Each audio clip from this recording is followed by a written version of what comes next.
Hi, this is Ravi తొంగల. 2 రోజులుగా హైదరాబాద్లో సంచలనం సృష్టిస్తున్న రాడిసన్ డ్రగ్స్ కేసులో మరో కొత్త పేరు బయటకు వచ్చింది.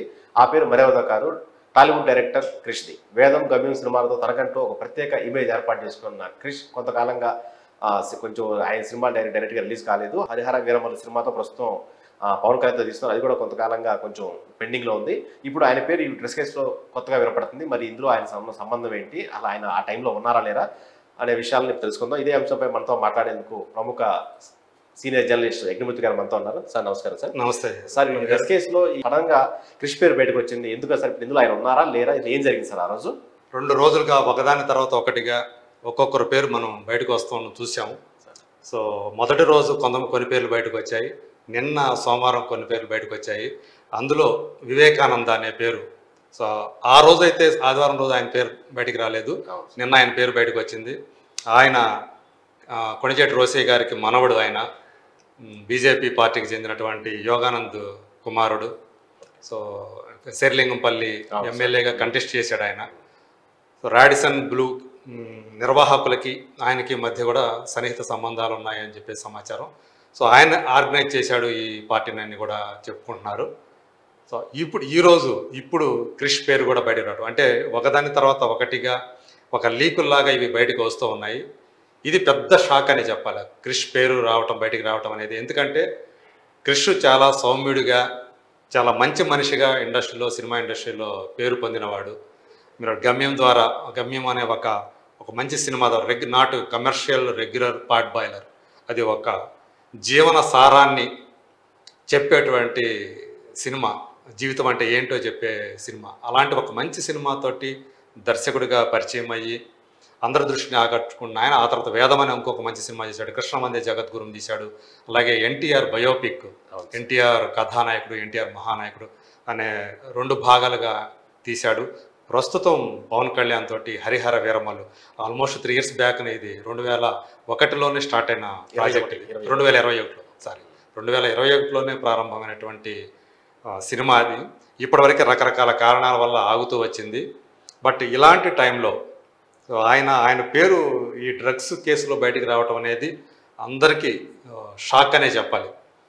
సో ఇది పోలీసుల ద్వారా వచ్చిన సమాచారం కాబట్టి, ఆయన ఉన్నాడు కాబట్టి బయటకు వచ్చిందని చెప్పేసి మనం అనుకోవాలి.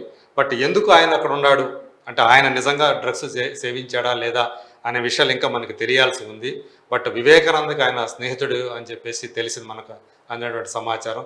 వివేకానంద పిలవటం బట్టి ఆయన ఆ పార్టీకి వెళ్ళి ఉండవచ్చు అని చెప్పేసి మనం అనుకోవచ్చు. బట్ ఆయన ఉన్నాడా లేదా డ్రగ్స్ సేవించిన వారిలో నాకు తెలిసి నేనైతే ఆయన ఈ డ్రగ్స్ ర్యాకెట్కి ఆయనకి సంబంధం ఉంటుందని చెప్పేసి నేనైతే అనుకోవట్లేదు. బట్ ఆయన అలవాట్లు ఏంటి అనేది మనకు లోతులుగా మనకి ఇంకా తెలియదు కాబట్టి, బట్ పైకి తెలిసినంత వరకు తను ఒక మంచివాడుగానే, సత్ప్రవర్తన కలిగిన వాడుగానే మాకందరికీ పరిచితుడు. ఎందుకంటే సాహిత్యం మీద కూడా తనకి పట్టు ఉన్నది బాగా. సో మేము ఎప్పుడు కలిసినా కానీ నేను కలుసుకున్నప్పుడు మా మధ్య సినిమాల గురించి కంటే కూడా సాహిత్యం గురించి ఎక్కువ చర్చలు నడిచే డిస్కషన్స్ అనేవి వస్తూ ఉంటాయి. ఆ రకంగా నాకు ఆయన బాగా తెలిసిన వ్యక్తి. కాబట్టి ఇది నిజంగా నాకైతే, నాతో పాటు ఆయన గురించి తెలిసిన వాళ్ళందరికీ కూడా చాలామందికి ఇది షాకింగ్ అనే చెప్పాలి ఈ న్యూస్ అనేది. ఆ పార్టీలో వెళ్ళి వాళ్ళతో మాట్లాడినంత మాత్రాన మనం అట్లా అనుకోలేం. కానీ సో పోలీసులు కొంచెం కీలక ఆధారాలు సేకరించారు కాబట్టి ఎఫ్ఐఆర్లో ఆయన పేరు చేర్చారంట. అయితే ఈ డ్రగ్స్ కేసులో టాలీవుడ్ ఈ క్రిష్ కాకుండా ఇంకా వేరే వాళ్ళ పేర్లు కూడా వినిపిస్తున్నాయని ఒక వార్తలు వస్తారు. అంటే గతంలో కూడా అట్లా డ్రగ్స్ కేసు సంబంధించి సేమ్ రాడిసన్, మీరు అన్నట్టు Radisson drugs case last time కూడా 2 అక్కా చెల్లెళ్ళ పేర్లు బయటగా వినిపించినాయి. అందులో కుషిత అనే ఒక అమ్మాయి ఉంది. ఆ అమ్మాయి ఇప్పుడు ప్రజెంట్ అర్జున్ కళ్యాణ్ అని చెప్పేసి అతనితో ఒక సినిమా చేసింది, అది రిలీజ్గా రెడీ ఉంది రేపు. సో ఆ అమ్మాయి చెల్లెలు కూడా ఇప్పుడు మళ్ళీ లిపి అని చెప్పేసి ఆ అమ్మాయి కూడా ఉందని చెప్పేసి మనకు వార్తలు అందుతున్నాయి. కుషిత లేదు కానీ చెల్లెలు ఉందని చెప్పేసి, లిపి ఉందని చెప్పేసి మనకి సమాచారం అందుతూ ఉంది. ఇట్లా ఇంకెంతమంది ఉన్నారు, ఇంకా ఏమేమి పేర్లు లీక్ అవుతాయా ఏంటి అనేది ఇంకా చూడాల్సి ఉంది మనం. కానీ ఇదంతా కూడా అంటే మళ్ళీ మరోసారి అంటే క్రిష్ పేరు రావడంతో మళ్ళీ టాలీవుడ్లో మరోసారి ఈ డ్రగ్స్ అనేది కలకలం సృష్టించినట్లయింది. అంటే చాలా కాలంగా ఎంతసేపు సినిమా పరిశ్రమని సాఫ్ట్ టార్గెట్ చేసుకొని మాట్లాడుతూ ఉంటారు. అన్ని ఫీల్డ్స్ వాళ్ళు ఇందులో ఉంటారు కదా. కాకపోతే సినిమా గ్లామర్ అయ్యేటప్పటికి మమ్మల్ని ఎక్కువగా ప్రొజెక్ట్ చేస్తున్నారు అనేది సినిమా ఇండస్ట్రీ వర్గాల వాళ్ళు చేస్తున్నటువంటి ఒక ఆ, వాళ్ళ అభిప్రాయం. వాళ్ళు ఆరోపణ. అనవసరంగా మమ్మల్ని ఎక్కువగా సాఫ్ట్ టార్గెట్ చేసేసి మా గురించి ఎక్కువగా బయట పెడుతుంటారు. సో మిగతా వాళ్ళు మేనేజ్ చేస్తూ ఉంటారు. పొలిటికల్ వాళ్ళు కూడా చాలామంది ఉంటారు. కాబట్టి వాళ్ళందరూ కూడా మేనేజ్ చేసేసుకొని బయట పెడుతూ ఉంటారు. మేము మాత్రం సాఫ్ట్ టార్గెట్గా దొరికిపోతూ ఉంటామని చెప్పేసి వాళ్ళు బాధపడుతూ చెప్పిన సందర్భాలు ఉన్నాయి. ఓకే సార్, గతంలో కూడా ఇట్లాగే ఈ డ్రగ్స్ కి సంబంధించి మా మొమైద్ ఖాన్, పూరి జగన్నాథ్, రవితేజ, వాళ్ళందరి మీద కేసులు కూడా కొట్టేశారు సార్, అవన్నీ ప్రూవ్ కాలేదు. సో ఇప్పుడు ఇది కూడా ముందు రాబోయే రోజుల్లో ఎలా ఉంటుందంటే, అంటే నవదీప్ కొన్ని క్రితం నవదీప్ పేరు బాగా ప్రముఖంగా అనిపించింది. ఎస్. సో ఇది కూడా నేను అనుకోవడం ఏంటంటే, ఇది క్రిష్కి సంబంధించినంత వరకు నాకెందుకు నమ్మబుద్ధి కావట్లేదు. అదే బహుశా మీరు అక్కడ వెళ్ళి ఉండవచ్చు, కానీ ఎఫ్ఐఆర్లో చేర్చారు అంటే మాత్రం వాళ్ళకి ఏదో ఆధారం లేకుండా ఊరికే చేర్చారు కాబట్టి మరి ఏంటి అనేది తెలియాల్సి ఉంది. సో తను ఎడుదిరిగి నిన్న వివేకానంద అతని రిమాండ్ని కోర్టు అంగీకరించలేదు, మనకు తెలుసు. తను బెయిల్ మీద బయటకు వచ్చాడు సొంత పూచీకత్తు మీద. సో అట్లాగే క్రిష్ది కూడా అలాగే నాకు తెలిసి అతను జైల్లోకి వెళ్ళే అవకాశం అయితే అదేలేండి. అంటే అక్కడ వెళ్ళిన తర్వాత అక్కడ ఉన్న పరిస్థితుల ద్వారా అతను ఉన్నాడు అన్నట్టుగా పెట్టారు, కానీ అది రేపొద్దున ఇంకా ఎంక్వైరీ జరగాలి, విచారణలో మరిన్ని వివరాలు కూడా తెలుస్తాయి. అంటే ఉన్నారా లేరా, ఇంకా డ్రగ్స్ సేవిస్తే మామూలుగా మన నిపుణులు చెప్పే దాని ప్రకారం ఒక్కసారి డ్రగ్స్ తీసుకుంటే ఆ డ్రగ్స్ ఆనవాళ్ళు బ్లడ్ లో మినిమం 6 నెలలు ఉంటాయి. 6 నెలలు. సో ఇప్పుడు ఆయన తాను ప్రూవ్ చేసుకోవడానికి కోసం నేను ఎక్కడ వెళ్ళాను జస్ట్ ఫ్రెండ్లీగా మాట్లాడాను కాబట్టి ఉండకపోవచ్చు అని చెప్పే అవకాశం ఉంది. మనకు ఇంకొక సైడ్ ఇంకో వర్షం కూడా వినిపించే అవకాశం ఉంది. ఇప్పుడు వినిపిస్తుంది కూడా.